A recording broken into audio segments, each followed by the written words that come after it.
right, back at it, Athlete Builder. We're remote, and I got Bert Sorin today. I've been excited about this one. Been working back and forth, and it's going to be well worth the wait. If you don't know who Bert is, that's too bad. He is one of the guys that runs Sorinex. He and his father, and runs his family, makes people better, physically, likes outdoorsy things. Great, just an overall all around great American is what I've been told, and I just now met him for the first time. So I want to start off with.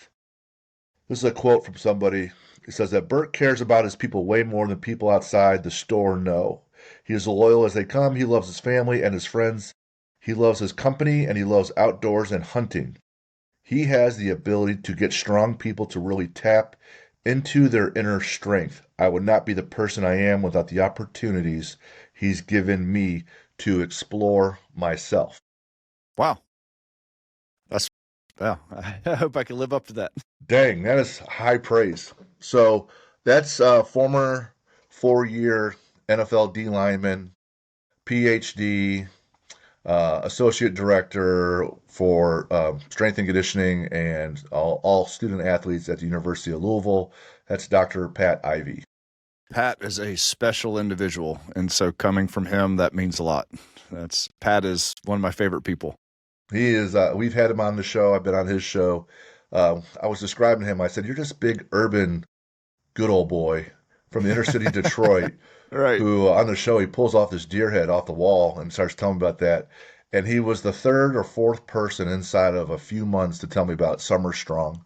Oh yeah. So I learned more about that, and that was at Zach Evanesh's underground, and then one of the CrossFit coaches here in town, Troy Torrance, has been to it. And so I just went on Instagram and then your webpage and cold called a marketing person and said, I want to meet, I just want to meet Bert and see what he's about.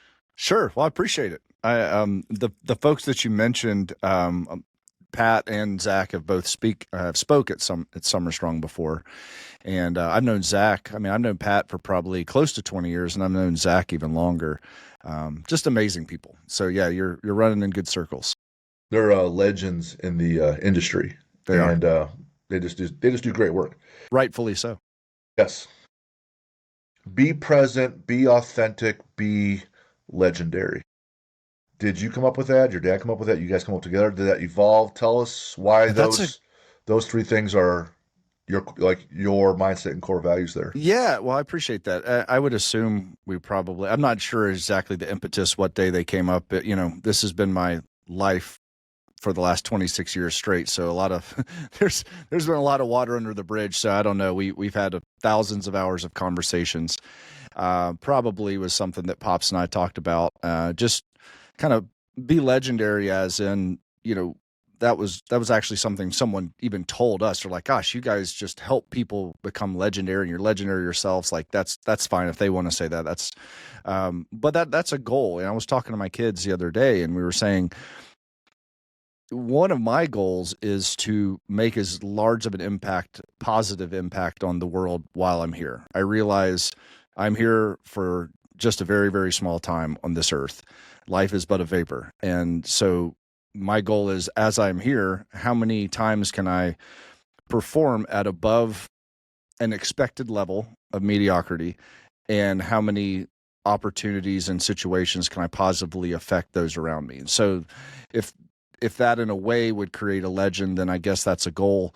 But one of the methods of that is to be authentic. You have to be who you are. And they say, like, right now, that's the whole big authenticity thing. We're like, oh, you got to be authentic. You should, but I'm kind of surprised that this is all of a sudden becoming in vogue. I thought that was kind of the point. Like, I thought that was like a basic of life, is to not be fake, but I digress. So that's just been our mantra, and our mindset is to perform above expectation and above reproach as often as possible. Two things 100% on board with. One, we're only here once. I have AMDG tattooed on me. It stands for the Latin phrase of, for God's greater glory. And we're only here one time, and my job is to be the best version I am, to help, honor him and make an impact. My wife and I have 6 kids between us. We have our own gym. Like, we're trying to make people better because we're going to be dead and gone someday. And hopefully I'm not just taking the whole time. Mm-hmm. The authenticity thing, I think, is more and more rare because more and more find it easier to be fake. It's easy to put that facade up, whether it's on social media or even face to face, because if you don't like the facade, well, you never really didn't like me. You didn't like the Right. facade, so I'm still protected. And Mm. when you are Oh, that's authentic, interesting. I hadn't thought of it like that. That's an interesting way because I never understood the lack of authenticity. I didn't understand the value of that. What was the value proposition? I just thought that in a long enough time period, it would all come out into the wash. So that's why it just was weird to me. But I could now understand when you just phrased it that way. I go, oh, okay, it's a defense mechanism. sure. I think Interesting. I think a lot of things just come back to either building up or protecting that ego. Hmm. And if you're authentic with people, the other person will recognize, hey, I can probably trust that person more. And then it's become a more likable characteristic and makes it look like, hey, it's okay if I suck at something. That person probably sucked too, and Yeah. I'm not going to be abandoned. Well, all of us suck at something, you know. If it were just one thing, that'd be cool. Yeah, I mean, you're right. So, I mean, all of us are amazing at something. All of us suck at multiple things, and we kind of talk about like the authenticity piece. And we were talking earlier about conversations and how you interact. And one of the things that I've tried to emulate and exercise, but also help those around me is the two things in a conversation need to be is candid and curious. So if you're candid, if you ask me a question, I'll tell you exactly how I feel. I will be candid with you. And if I'm curious, I will actually ask you a question and I actually care what the answer is.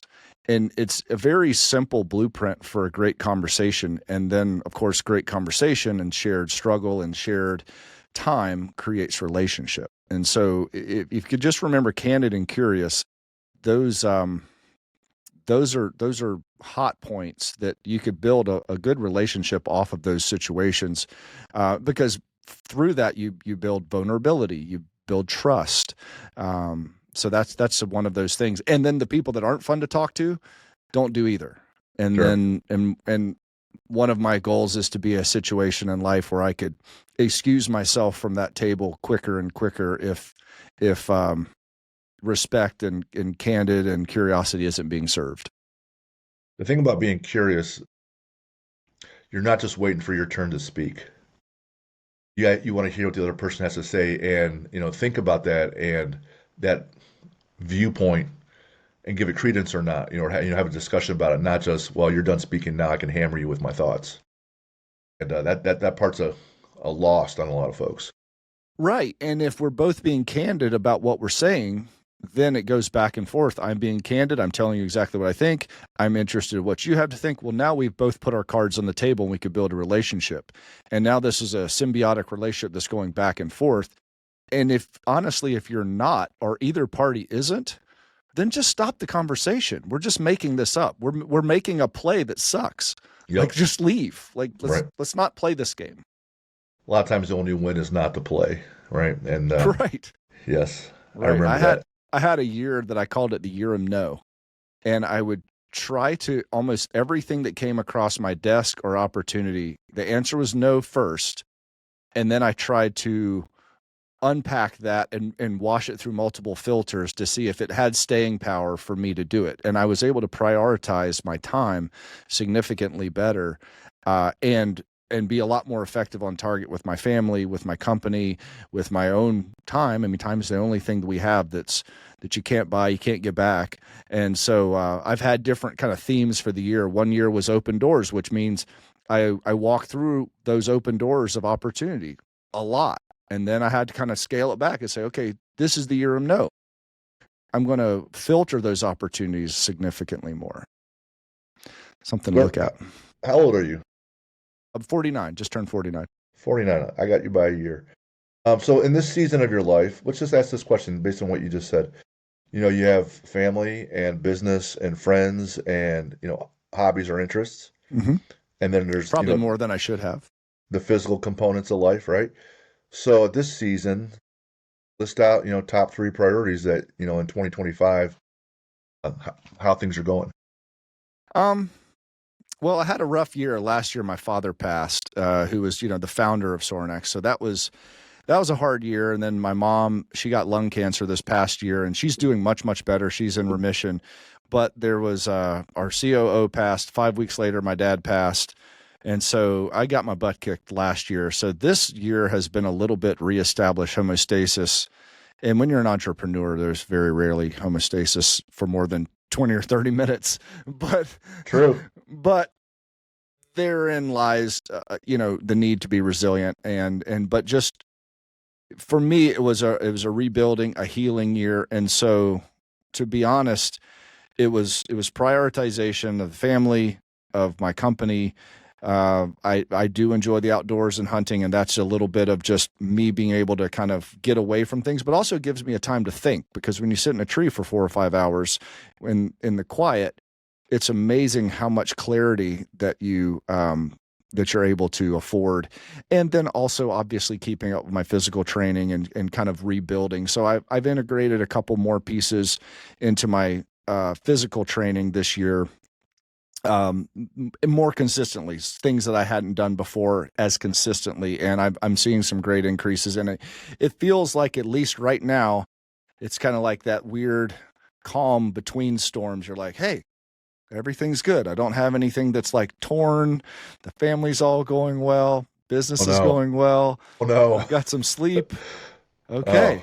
All right. head should be on a swivel at that Yeah, point. yeah. Then, well, because the last couple of years have taught me different, but it's just kind of reestablishing. I hate to even use it like a new normal. There's a new normal. I mean, I don't have my dad, who is my mentor, my teacher, my coach, my partner, my dad, my hunting partner, my lifting partner, my best friend.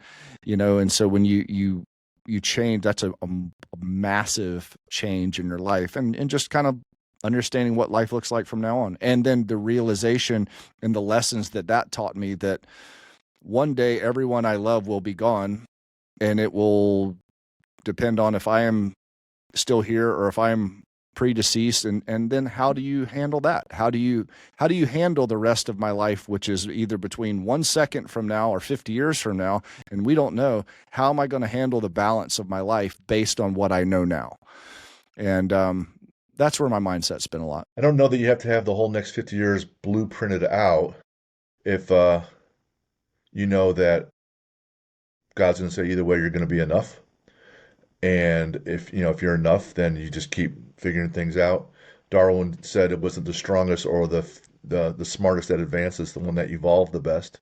Mm-hmm. And you're constantly going to have to evolve, which is super challenging for people because most don't like that. But knowing that you're enough and you keep doing the same fundamentals, I'm going to be healthy, I'm going to eat decently, I'm going to be a good person, I'm going to enjoy some hunting therapy, I will probably call that, right? And a beer or two every once in a while. You'll probably have earned the confidence to say, you know what, I'll be okay. I'll have ups and downs, but I'll be okay. That's an accurate way to put that. I know I'll generally survive about anything until I don't. Sure. It's Right. like, Well, what I was was, wrong, and here we are. yeah, yeah, right. Well, what was that old, like, it was like a Winnie the Pooh thing or something that said, so why are you sad? He goes, well, because one day we will die. And he said, yes, but all other days we won't. And I just loved it. It was just like, oh, right. Like, don't worry about what's coming along, because every day until that day we are living. Right. Got So it. I've realized that I will get through everything until one day I get to go home. So that's fine. And so you just kind of come to that realization, and then you have the mindset of, I used to have it written on my wall. It says, I have not won, comma, yet. Now, during that time, I won a lot of things, like technically, but my goal was always, winning was just leveling up from wherever I currently was. So it wasn't a conference championship or national, like whatever it was, okay, I haven't won, comma, yet. I knew I was going to win. And then the joke of it all was, there was no real winning. The winning is the journey of the whole thing and attempting to level up every day. Right. Right. It's interesting you say that coming from a four-time All-American thrower, SEC champ, Highland Games, very decorated athlete. There are some wins, right? And there's some There's some wins, financial sure. wins. There's some Yeah. revenue. There's some net income wins. Hmm. Some With trophies the and stuff. with Yeah, the it's athlete cool. builder approach, or my mantra, I guess, with people, it's win the day because number of reasons. One, if you have a target like being an SEC champ, you got to do all the winnings day in and day out to get there. But more so, It doesn't mean you can only be happy on the day you're champ or not. It means I can be happy all the days leading up and definitely the day after. That's not doesn't have to be a huge letdown if I'm building myself, my mind and my body. I can get some wins tomorrow. I'm eating better nutrition, being a better Yes. teammate, and still find joy and build my own motivation that day that I can still keep going. 100%. Yeah, that's actually one of my training mantras or training kind of maps that I set up for some athletes that I consult for, and we call it the brick or the fortress mentality. And I was taught this 25 years ago by Don Babbitt, the throws coach at University of Georgia. And we talked about when you compete, you're going into battle. And I looked at it from more of a defensive standpoint. If I'm going into battle, I'm going to have attacks. Attacks could be the weather, it could be other competitors, it could be a million other things, right? It could be fatigue of whatever. And so my goal was always to build my fortress as large and as robust as possible. So when I go into that fight, that I have the best chance of survival and coming out the other end. So what I saw was in my mind, every choice that I made from the second that I woke up every day of that training cycle, and you got to take into account the an Olympic training cycle is 4 years. So you have to stay focused for a long time. So, but everything I associated a brick with it. So if I got up and first thing in the morning, I hammered 12 ounces of water, in my mind, I would literally say brick. And because I knew that was going to move me more positively towards battle one day. If the second thing I did was 5 grams of creatine, brick, amino acids, brick.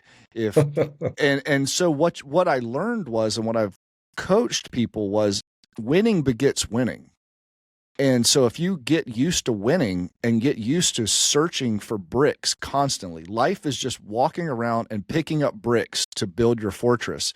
And you get good at it. You start finding your decisions are very easy to make because you're seeing bricks laying all over the world. It's, hey, I'm going to go order a burrito. Well, I'm going to have less rice, double protein, brick. And then if right before I go to bed, I'm going to eat 6 ounces of cottage cheese. That's 35 grams of protein, brick. And you get into this habit and honestly an addiction of winning.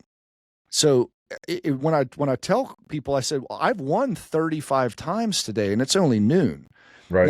Now some of my wins might be significant, more significant. Let's say, like, well, 30 minutes ago, I was squatting and I was supposed to do 5. I was supposed to go set of 2, set of 3, then set of 4. And I was like, okay, that's cool. I realized next week I'm traveling and I won't have a lot of time to lift. So I'm like, I told one of my guys, I was like, hey, stay with me close. I'm gonna burn some carbon off this thing for a minute. And the heaviest I'd squatted is maybe about a little over 300 like this year. Just haven't really been pushing it hard. And I ripped out a set of 16. And I was like, okay, that felt good and everything. And but then in my mind, I just built a wing on my fortress because like I go, okay, so my PR is probably closer to 450 right now. And then immediately I started going into, okay, at the end of the month, I'm going to hit 200 kilos. And then I decide I'm going to hit 500 next year as a 50-year-old. But now I'm dialing in my battle plan and I'm building what I need to build for that. And all I'm doing is walking around life looking for bricks to how to build my fortress. And when you go under pressure in a competition, things go wrong, you foul the first throw, you miss the first lift. I literally go back and look at my fortress and I go, dude, you're a winner. Look how big the fortress is. Look how Hmm. much work you've put in. Look how many good decisions you've put in. Look how many times when you could have chose to tear down your fortress, you built your fortress. You win. That's what you do. And then once you start realizing that, you're like, oh, just shut up and just go win right now. And then you go hit the lift or the throw or whatever, and you're like, yeah, there you are. That's what you do. And I totally believe if you believe that you win, you generally do. And even if the score doesn't say you win, you've still won through your attitude, through your responsiveness, through how do you go about competing. And so I learned that about 25 years ago, and that kind of is how I shaped everything of how I train, how I compete, and even just there's a difference. I try to teach people the difference between training and competing. Training is it's totally different. Training is doing things as hard as possible to build tolerance for a competition day. Winning is Do as little as you can to win so you could save as much if you need it to win. Sure. And they're totally two different ways to look at things. So 285 for 16 in the squat, if I had to do 20, I would have. That would have Right. been competing. But what Right. I just did was I trained to give myself the capacity to later, if I got to burn the gas later on when I have to, if money was on the line, I knew I'd be able to do it. But if all I had to do was 285 for one to win, I'd have done one because I might have to come back tomorrow and do something. That's true. I try to teach strategy, and I had to learn the strategy through my training days and finally understand there is a difference between the two, and you better be smart with Yeah.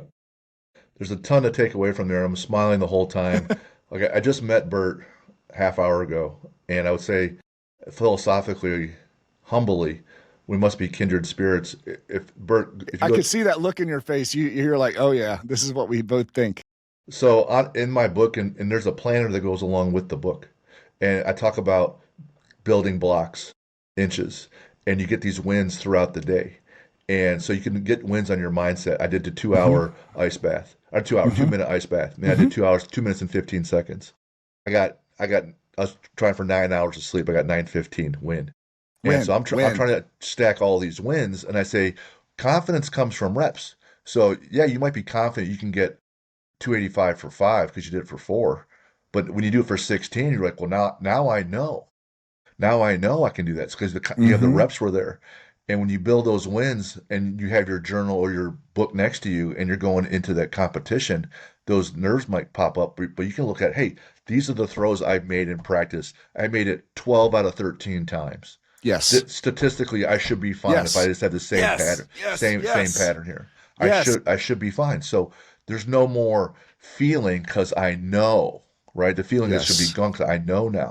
Yeah. I've set up mathematically the highest probability that I'm going to do this. And you're exactly right. I learned also so another drill I would do is I would like, okay, I'm a bow hunter. And so I've, a couple times I've missed shots on animals because that's just how it is, right? So I said, you know what? I'm going to do a thing where I'm going to wake up in the morning. The first thing, I'm going to take a drink of water. I'm going to walk outside and I'm going to start with the distance that's usually when you shoot a bow, you shoot at 20 yards and 30 yards and you kind of warm up to it. I said, no. I said, when I'm under competition, which is November, sitting in a tree in Missouri or Indiana or whatever, I might not have pulled my bow back for 5 days. And it might be 13 degrees. I might be cold. I might be tired. And a buck of a lifetime walks by. It's competition time. So I had to train myself to be able to cold bore shot any day of the week. If you hand me my bow, whatever. And so I would wake up, take a glass of water, walk outside, and first shot of the day might be 64 yards. And, long bomb the shot, cold bore. I mean, I'm still like wiping sleep out of my eyes. But if you make the shot tomorrow, and then if you make the shot, you get to eat and you get coffee that day. And I would post it so there was a social side of it as well, because I wanted the humiliation, social fear of I failed today or I won today. And then there was a physiological, I got food or I didn't, I went hungry. So the rest of the time I'm sitting there mad that I'm hungry. And it's a reminder, dude, you should have stayed focused. So I'll do this for 15 days at the beginning of the fall. I call it shoot to eat. Actually, strangely enough, I'm wearing the shoot to eat shirt. Nice. Yeah, and so it's a kind of a movement. A bunch of us hunters, a couple hundred of us do it every year. But then the realization is if I make the shot today, tomorrow it's 1 yard further. So you have to keep leveling up and you better do Dang. your homework in the evening because tomorrow the test is harder. And what I noticed, usually every year I'll miss one and I'll miss my focus for this long and I'll miss one and it'll piss me off so bad for 24 hours. That's all I could think about is compete. And then so I'll go and train like crazy that night and I'll come in and ace the test the next day. This year I hit it clean the whole year, which is my first year doing it. But all I did is learn that from the track and field days. I realized I needed to be able to throw 65 meters in the hammer. If you gave me 20 minutes to get to the track, within 3 throws, I'd be able to throw 65 because that was going to make finals at most meets. So, and that was the mindset that I had to get to mathematically, probability wise. I knew I was always going to make finals because I had that throw in my pocket. And I believe it's just so needed from a strategy standpoint for people to look at it. I love that. Rob Orlando talks about that. If you know him, he's a CrossFit coach, but also a strongman athlete. Mm-hmm. And he said that in his gym, he would just keep 500 on the bar and every time he's coaching, if I ever walked by it, cold, in jeans, but if I walked across that bar, I had to pick it up. So he's Perfect. he's gonna deadlift 500 no matter what. And I talk to these athletes, and they're like, "Well, on training, for my powerlifting meet, these are my numbers, but on game day was this, and then this wasn't right. I didn't like this bar." I said, "If everything was how you liked it, that would just be training in a controlled environment. That's not a sport anymore. You got it. And if it's a sport, Exactly. there's variability. So train Yeah, for train for the variability. You see Tiger Woods doing rounds in the rain. of course. Because that happens. And there's It the lady I just had on my show. She's a bobsled Olympian, and she goes, "Hey, the car had broken down. I had to get there. We ran up this mountain in 0-degree weather, and we had to put on our spikes and then run this bobsled, and we had 10 minutes." And that happens. And that's happens. that's life and that's sport. So train for the variability, be comfortable with it, and then learn from it. Write down in your journal. Then that feedback loop. Hey, when I was cold, this is what happened. I'm off by this much. Here's my adjustment next time. Right. Or you learn enough strategically. If I have to run to the track, then I know I could reduce my warm ups, or I need to reduce my warm ups by this Right. much. And I just need to do something neuromuscularly because now I have to do technical warm up versus general warm up. So that's really understanding your body. And I don't know if you know Ryan Krauser. He's the world shot put champion, 3-time Olympic champion. And he's a absolute stud. He's the goat of throwing, but he's also an amazing coach. He's the first athlete to ever win an Olympic gold medal and coach an Olympic gold medal at a different event in the same Olympics. Wow. Yeah, talk about a dude that understands the deal. And he just won the world championships in the shot 2 or 3 weeks ago, while he was extremely injured. And he and I talked. I said, man, everyone seemed to fold. What happened? Like, how did you come up with a great throw while all these other greatest? I mean, we're in the greatest era of shot putting in the world's ever seen right now, and a lot of guys folded. And he said, well, it was a terrible day in Tokyo. We were sitting on a bus for multiple hours. Then we had to go here. Then we had to walk 600 yards, and then we couldn't leave the track for 11 hours. We got there. We woke up at 5 a.m. and we were throwing at 11 p.m. And you're talking about a bunch of big dudes that need calories and rest. And he goes, everyone wanted to, kind of paraphrasing what he said. He's like, but everyone trains for what they think the perfect day is going to be. And I realize there is no perfect day, and I'm training for the crappiest day. Yes. And then so he went in and, threw 73 feet and took the win by, a foot and a half. And that was that. And you're just like, Wow. dude, and he threw 75 feet at the Olympics last year, injured in the rain. And you took the Olympics again. And everyone's like, oh, well, because he's not expecting. And then when the weather and everything's perfect, he usually throws like a world record. But it was just a very interesting way that he looked at the whole experience. It was like, hey, it's going to be terrible. Be ready for that, and don't let it get in here. Yeah. Embrace it. Be happy about it because some Yeah. other people are going to fold and Yes. it's going to make it easier for you. Exactly. Exactly. If you're the one that can withstand it, then the Yeah, worse the weather and the worse the situations are actually putting you a statistical advantage. for sure. I, I don't. I it's don't even have to be that great anymore. I can just be decent. I'm going to beat people because they if all I blow. could get close to where I would normally go. If I drop 10%, you drop 30, I win. Not even close. Yeah. And in the hierarchy of throwers, where does your guy compare with like the Al Orders of the world?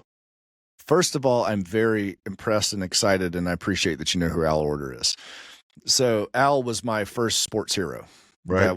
Yeah. So when I was in high school, I was a discus thrower, and he was my dad's hero because my dad was in college when Al was, doing all his stuff. So when I was in high school, I wrote him a letter, and Al actually wrote me a letter back, which was like one of my favorite things I had. Oh, Yeah, right. yeah. It's just like, And so for those who don't know, Al Order was the first person ever to win 4 Olympics in the same 4 gold medals in the same event, 4 consecutive Olympics, which the coolest part is, I'm sure you always know this, but he never won the Olympic trials any of those years.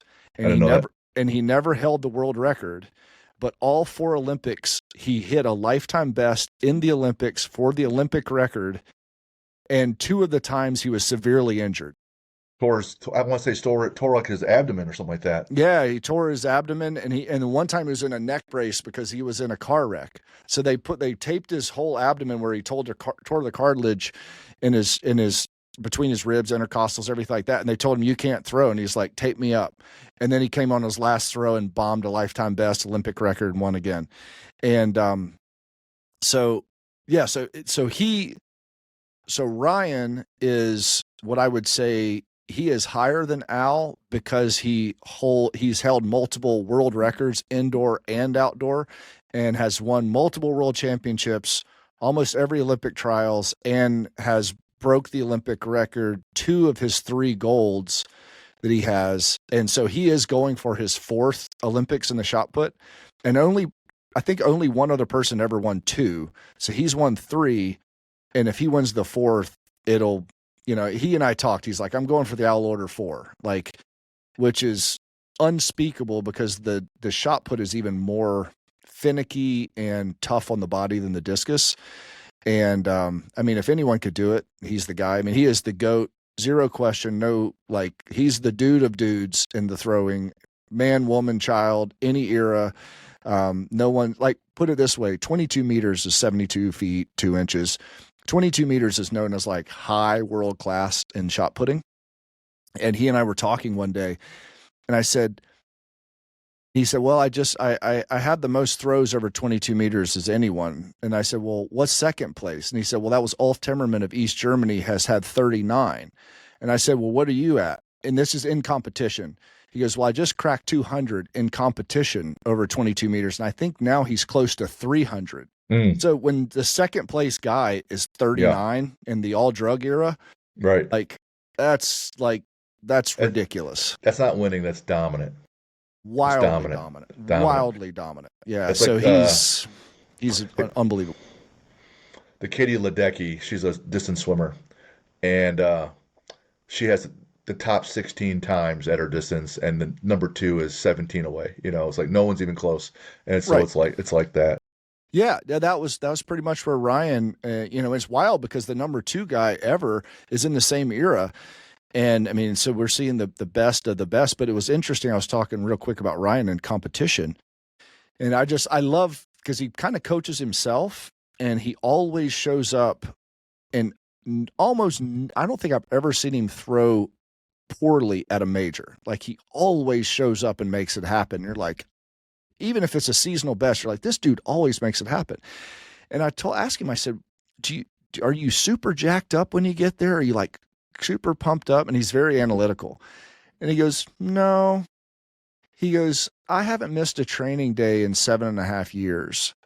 And I know mathematically, if I do everything that I'm supposed to do, which I've done, I know what the result is. And if I go in there and just do the result, people will have a really hard time beating me.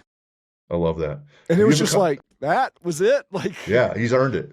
Yeah. He's put in all the reps. Have you come across Zach Riley in the Highland Games world? I know the name, but he and I didn't throw with each other. He won amateurs, then went on pro, but he's an older guy. He's masters, and I had him on the show. He's an All-American thrower from Ball State. Cool. Blah, blah, blah. Great dude. PhD. And I asked him, what's one of the things that gives you confidence in your events? He goes, I haven't missed a Sunday meal prep in 14 straight years. Dude, that's a huge. I'm like, my goodness. Fortress. 14. My goodness. That is a wing of a fortress right there. Right? You're just like, hey, like, I got more bricks than you. I've stacked more bricks than you found. Yes, that's awesome. Yeah, that was, like I said, that was kind of going like what Ryan had said that day, and like even just the demystifying of the throw. Like he has written in his training right behind his rack.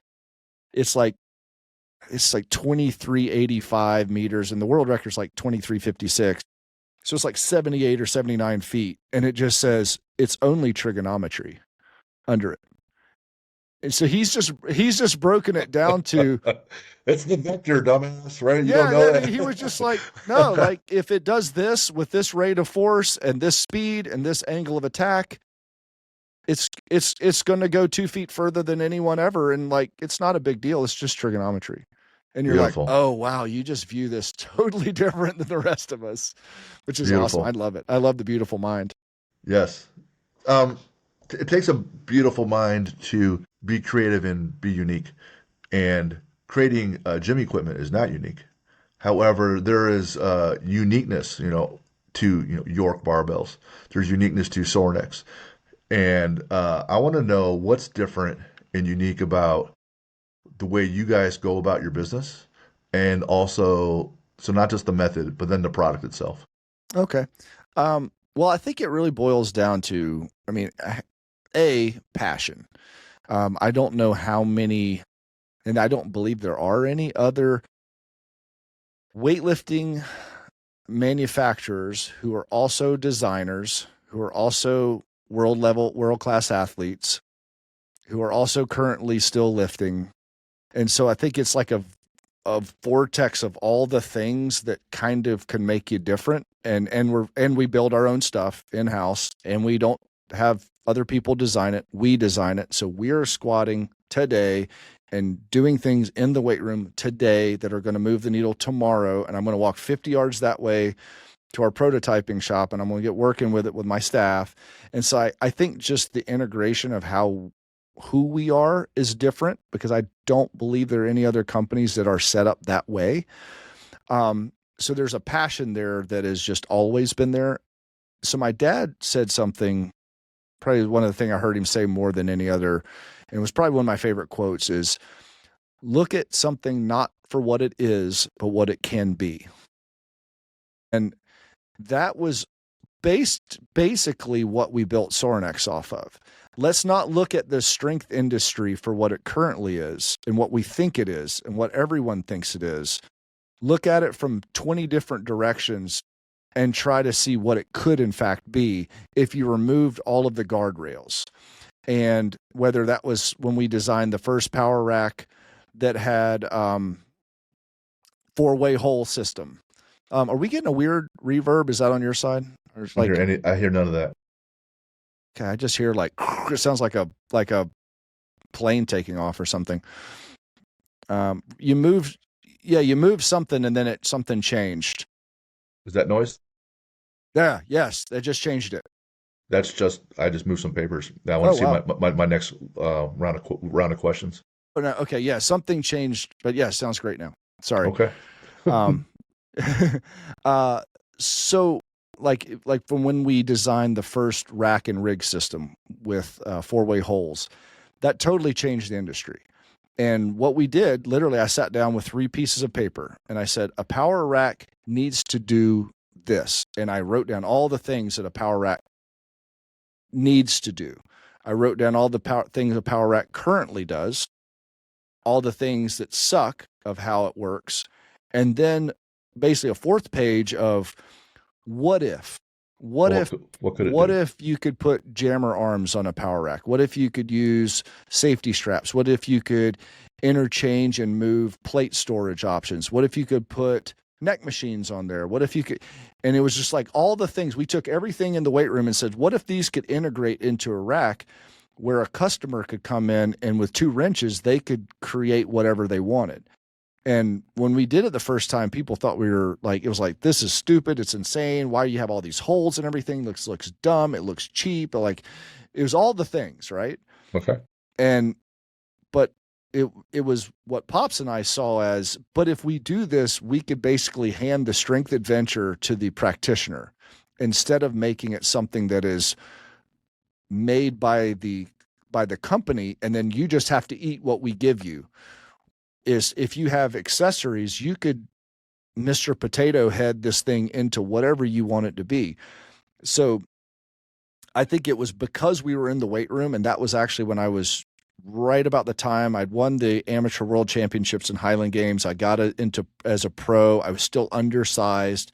So I was still flipping over every rock out there training wise, trying to figure out how to move the needle and how to be the best guy in the world. And like, that was my goal.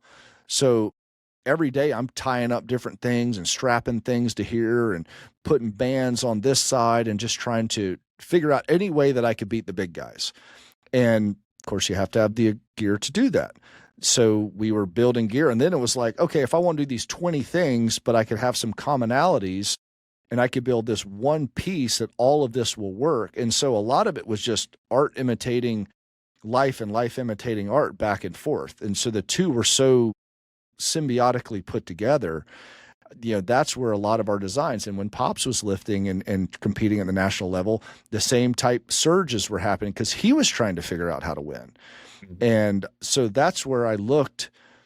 I I think we're pretty unique in that regard because it's never been about the money. It's been about I run a business because you have to run a business in order to afford doing what we do. Right. Does that make sense? Oh yeah. Um, It's a means. it's a means, right? I want to keep doing this, but we have to be successful enough where we get to keep doing it so I don't have to go get another job. Yes. This wasn't we're going to do this, explode it, bring in personal equity money, and then ride off into the sunset. That wasn't the goal. And so this was always like, how do we impact the strength world as positively as we can? And how do we open up avenues in adventure, strength and conditioning and human performance adventure that hasn't been tapped into before? So that going back to Pops always said, look at something not for what it is, but what it can be. So there was multiple days I'd be in the weight room. I'd walk out there and our weight room is right outside of our office and he'd be laying on the floor, like 55-year-old man just laying on the floor. I'm like, what are you doing? He's like, I'm just looking at stuff. But he literally changed his physical perspective just to look at it differently. He's like, if I look at it this way, I see things I didn't see when I was standing up. And so sometimes I learned that from him. So sometimes I'll just go and lay in the weight room and just look around and you're like, oh, that should have a gusset there. That would be better if we put this there.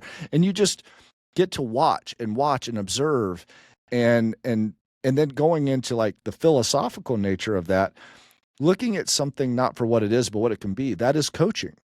That's Yes. looking at a skinny kid that no one cares about and no one recruits and no one thinks will be anything. And then you don't look at him for what he's titled as at that point, but you go, what could he be? Well, that kid became a 4-time All-American, and so everything kind of, whether it was the sport, whether it was training, whether it was competition, whether it was everything, all kind of like followed the same vein.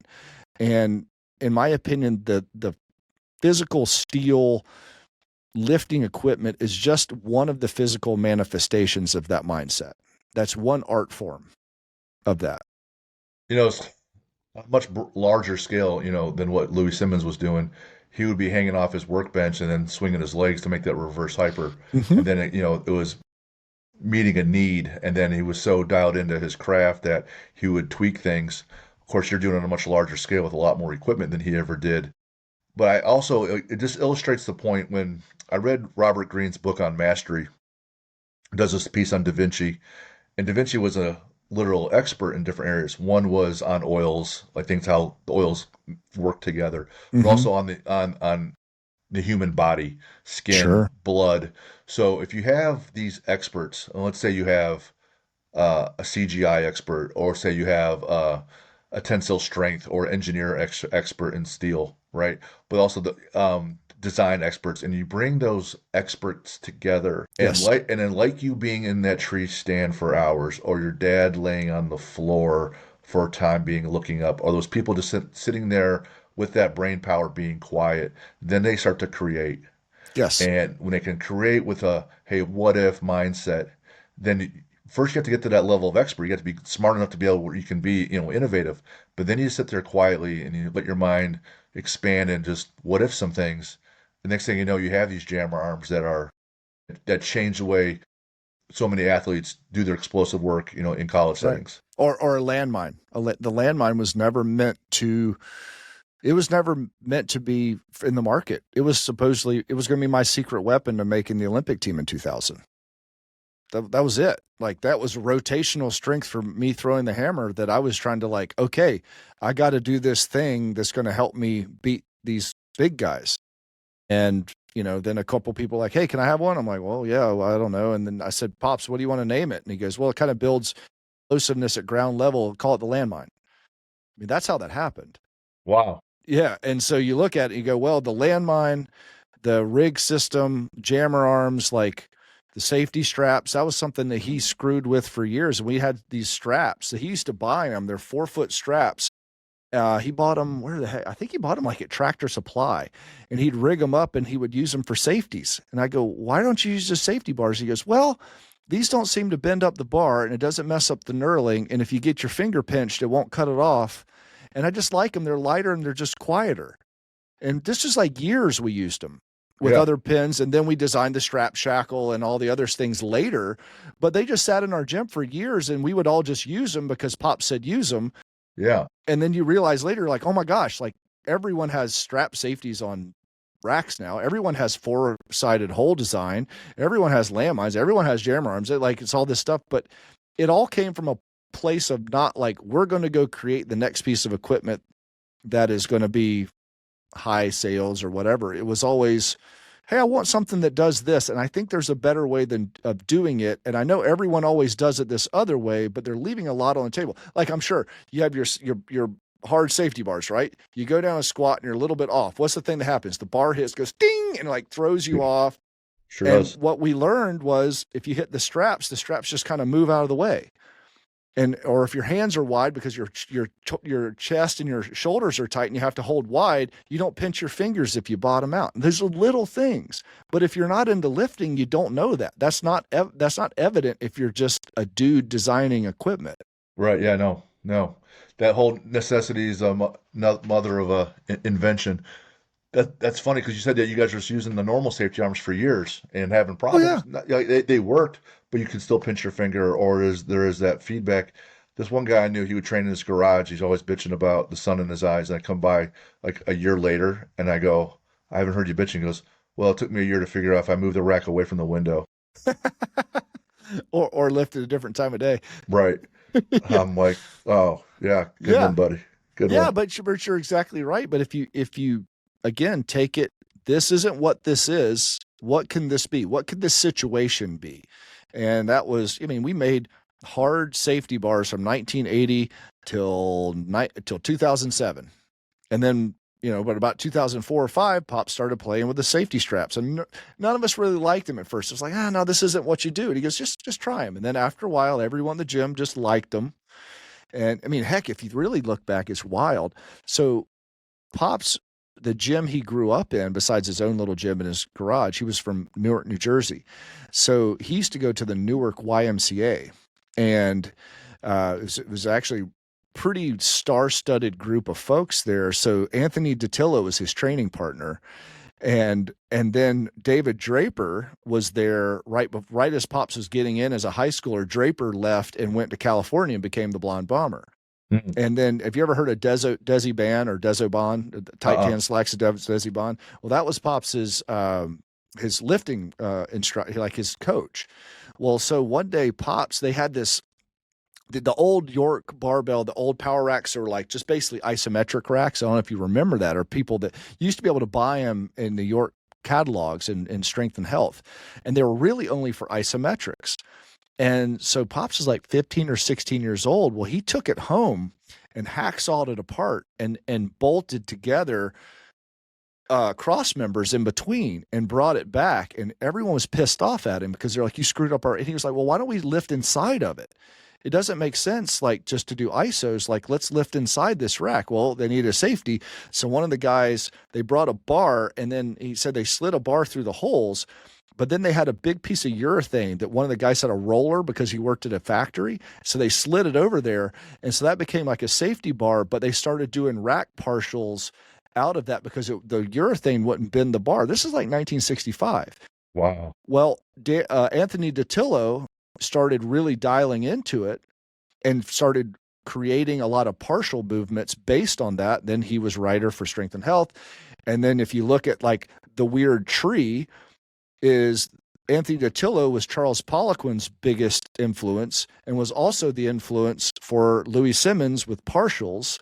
So you look at that and you're like, hey, there's a high probability that came from that one power rack in Newark, New Jersey with a 15-year-old Richard Sorin that pissed off all the old guys by cutting it apart with a hacksaw at his house.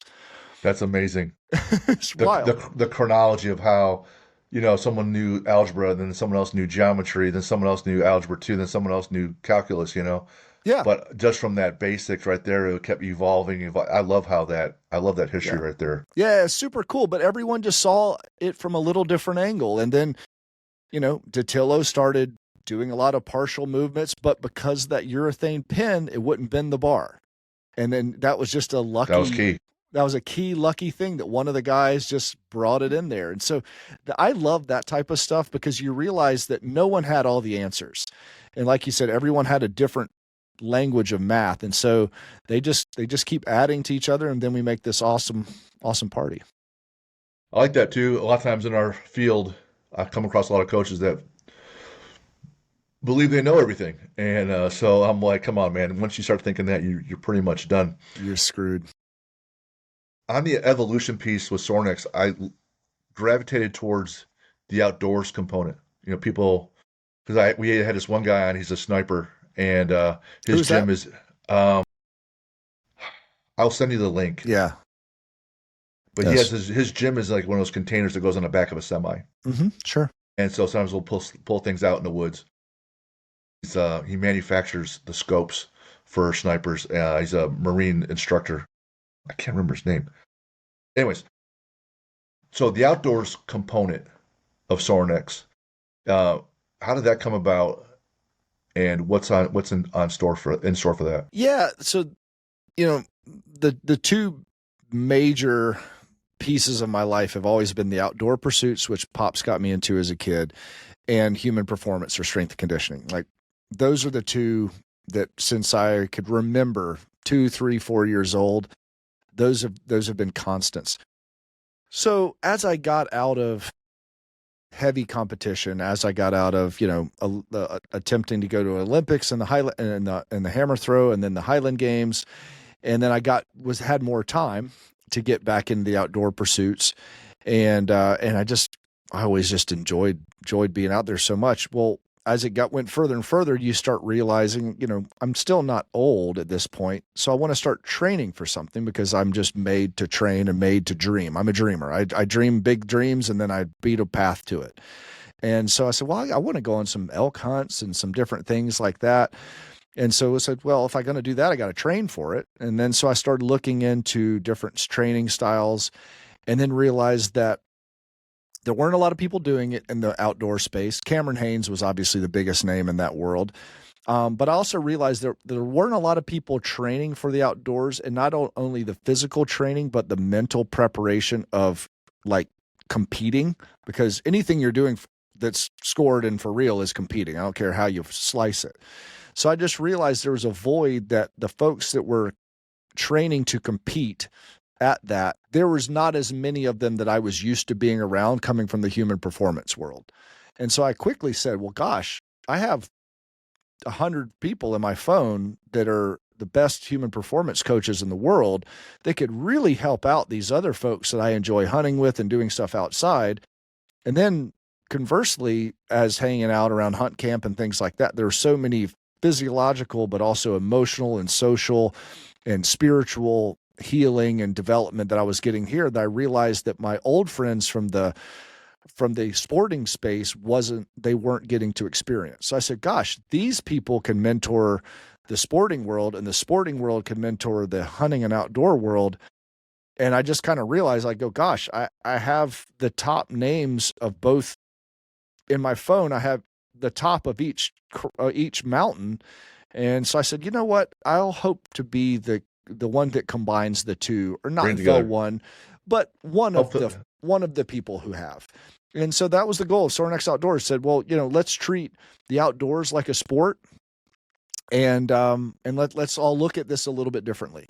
And so we've had some different events called Winter Strong and things like that. And so I'm my own lab rat with that, and so I'm training and trying things like the shoot to eat, and just I love training, so I love digging, and I have to have something to train for. I'm not trying to throw a hammer far anymore. And so it's like, okay, well, what am I going to figure out? How do I get my VO2 better? How do I get my resting heart rate down? How do I am able to shoot a heavier bow under stress? And, all these parts and pieces that's super fun. So that's really where Sorinex Outdoors, more of a passion project, and just try to have a dual value proposition to the two industries that I love. two observations. One, it seems like with you and in Pops, a lot of times your uh, innovations are simply for things that either let's make this work a little better or differently, or it's just because, selfishly, hey, this is what I want to do. I want to squat better, or I want to be outside more, and I want to do something for me. And I know there's other people that are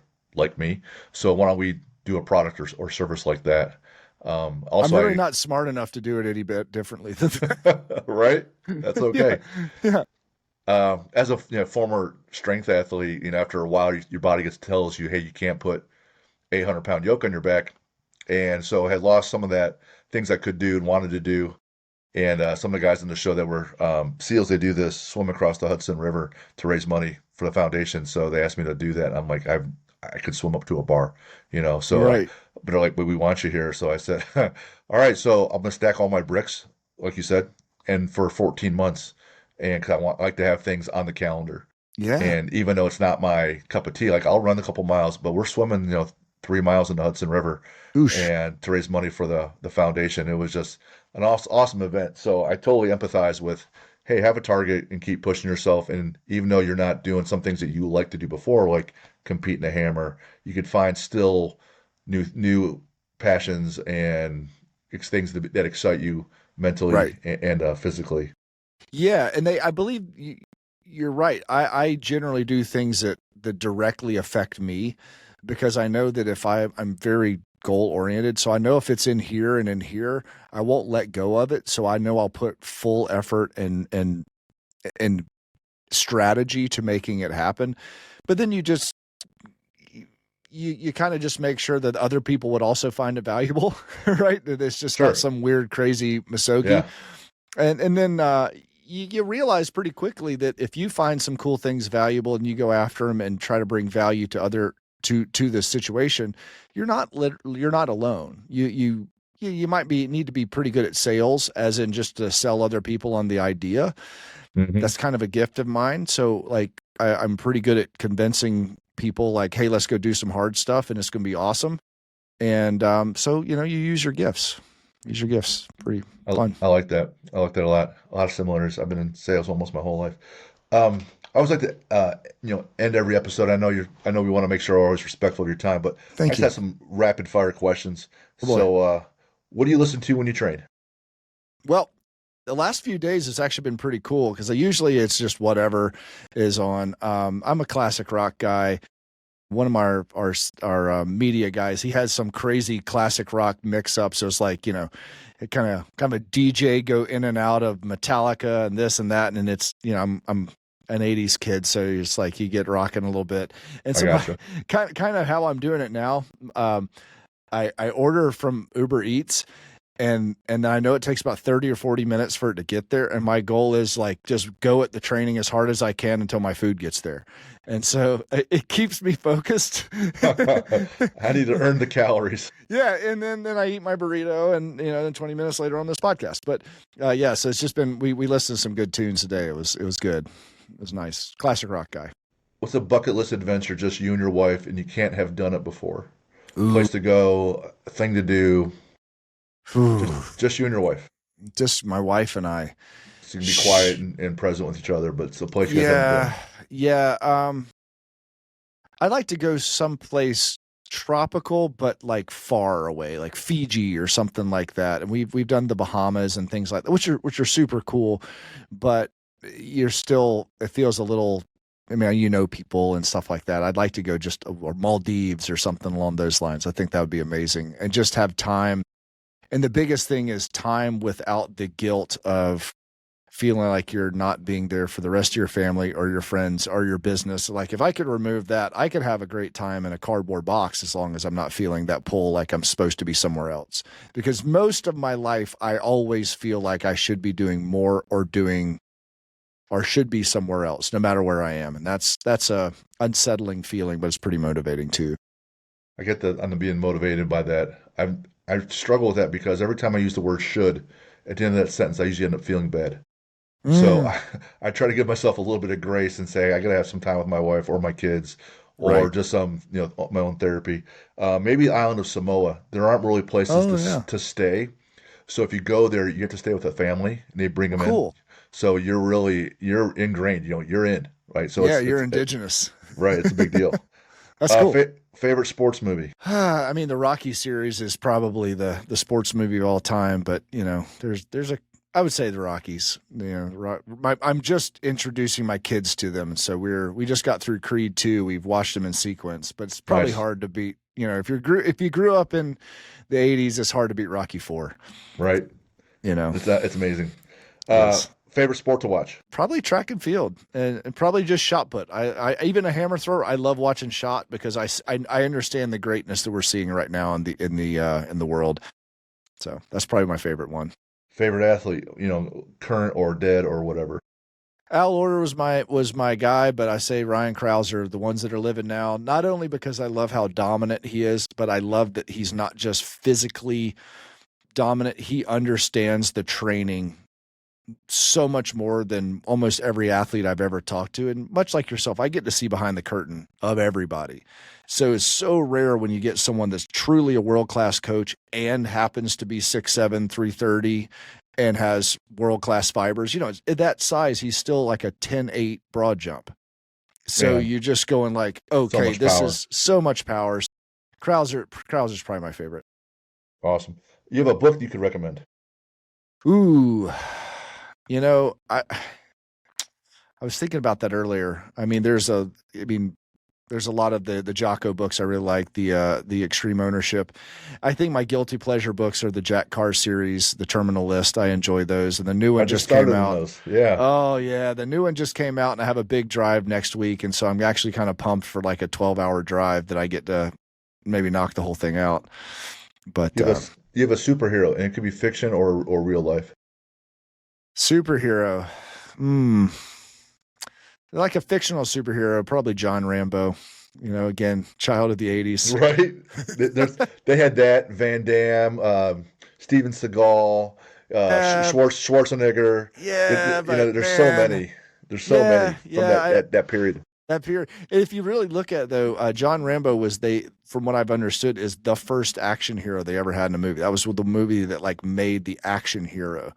And it was actually really cool. A couple years ago, I got to sit down with Stallone for like 45 minutes, Wow. and actually we did a podcast together, and it was like, oh my gosh, I'm getting to talk to my like childhood Hero. one of the most influential people in my life, and it was really awesome. How about villain? Anthony Fauci, I don't I like Hannibal Lecter. know. Hannibal Lecter is a fantastic. Yeah, he's hard to beat. Bill the Butcher was a pretty good one too, and he's kind of a weird one in that regard because he's kind of a hero too a little bit. Lecter's pretty villainous. Yep.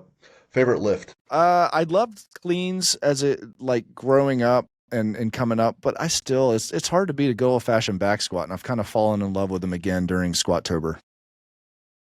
Back squat's my favorite because it provided the most fear for me, and so Mm, every time I would push through that, I had the most joy.